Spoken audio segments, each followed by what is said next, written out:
Hi everyone. In today's video, I'm going to cover these beautiful plants. They are called the adeniums or also called the desert roses. So if you see the adenium varieties, this I'm again shooting in my dad's garden. So he has some lovely varieties here. This is a beautiful whitish or I would say creamish variety. Look at this beautiful codex that he has. Okay, and then you have these blooms, and then you have this one in red. All these are adenium obesum varieties. The adenium or desert rose is native to Africa as well as the Arabian Peninsula. Okay, so you have many species of adeniums, but the two main species are the adenium obesum and the adenium arabicum. So my dad here doesn't have any arabicums. So the big difference between obesum and arabicum is that obesum is the more popular variety. What by I think 99.9% of everything that you find in nurseries are obesums or hybrids of obesums. Right, obesums are very easy to hybridize, so and they come in beautiful colors. The blooms come in variation of colors, right from red to whites and every other color in between except for the true blue. I think all the colors are available now in the adenium obesum. Arabicum, on the other side, is extremely difficult to hybridize. So their blooms are only in pink color. Another big difference is in terms of the bloom sizes, the flowers are much smaller in an arabicum, but abundant of flowers. Arabicum is like the collector's item. So if you look at an arabicum codex, it will actually have a very thick codex and with multiple branches that come in between. Obesum has one stem and then which branches into multiple different branches or smaller stems.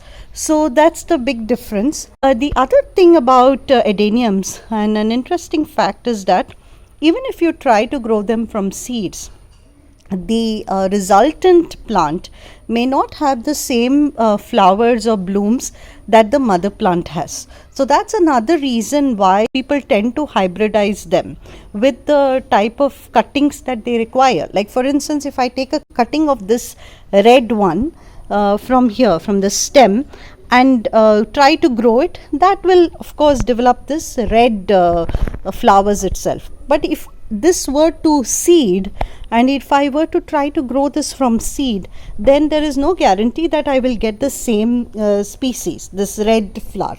Another disadvantage of a cutting is that you will not get this codex that is developed, right? And adeniums typically are grown for their codices or the beautiful stems that there are. The leaves are more velvety in an arabicum, while the obesum leaves are more smoother, right? So but I don't find the leaves big telltale difference, right? I mean the other things like codex is an easier way to tell the two apart. Amongst obesum as well, there are, depending on the species or where they are from, you will have multiple varieties. Like you have adenium multiflorum, you have swazicum. Multiflorum is again a variety which is just like obesum, but it develops a lot more flowers and it's slower growing. So that's why it's not very well known in cultivation, because it's a super slow grower. Then you have adenium swazicum, which is from Swaziland and Mozambique region. You have the adenium somalins, which is again from Somalia, which is considered beautiful as well. Then you have adenium socotranum. So socotranum is very popular, and it's called the collector's adenium. That's because this adenium grows only in the Socotra Islands, which is in the Indian Ocean, and the authorities there are very particular about trade of plants, etc. My tip for novice gardeners is to grow an adenium based on its flowers. Okay, of course, if you are a seasoned gardener and you want to add an arabicum into your collection, of course do so, but be sure that you're getting an arabicum. Okay, just go to really reputed adenium sellers and get it from there rather than just picking up something online. Now coming to adenium care tips.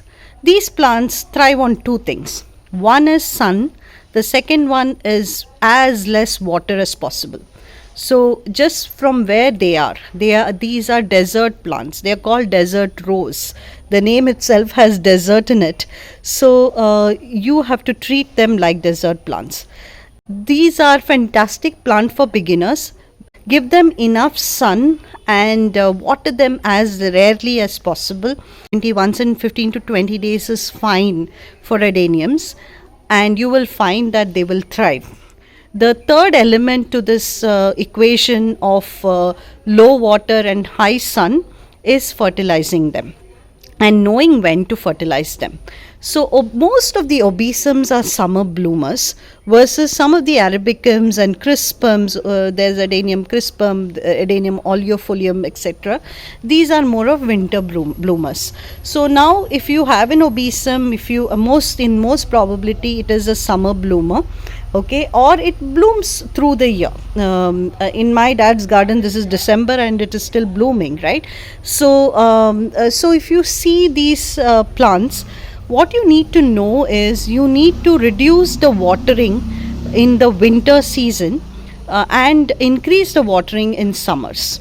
Okay, as summer develops, try to increase the watering for them and reduce the watering in winters, and that's the best way to grow these plants.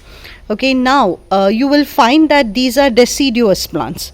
By that I mean that they will start losing their leaves in late winter or early summer, and you can use balanced fertilizer like 19-19-19 during the growth season. When you want them to bloom, you can switch to a high bloom fertilizer, or if you're using organic fertilizer, my dad has been using only organic manure. He uses goat manure as well as cow manure for all his plants. So if you see his plants, there's absolutely no water. It is so dry, and that's how you want these plants to look like, right? I think he's topped up with some cocoa peat on the top as well. So if you see his soil, it is absolutely dry, and this is what adeniums thrive on. So quickly to recap, these are all desert plants. So they are the fantastic plants for beginners. Okay, so don't overwater them. So I would say water them as rarely as possible. Ensure that the watering medium is, you can use cactus soil. My adeniums all grow in cactus soil. My dad is using a different potting mix, but it works for him and they're growing pretty well. So just follow these simple methods of being able to ensure that you give them enough sun and water them very sparingly. Fertilize them often. Use vermicompost, use some cow dung manure, or if you are the type like me who uses slow release fertilizer, use that into your potting mix. You might find some pest attacks like aphids attack, or even white flies, or even mealybugs, etc. Treat them with a neem oil detergent solution to take care of pests, and they should do well for you. So that's adenium for you. So if you don't have this, please add them to your collection. Do your research and make sure you're buying the right plant when you buy it. Okay, so thanks so much for watching. I hope you can get these beautiful desert roses into your collection as well. So thanks again. Bye.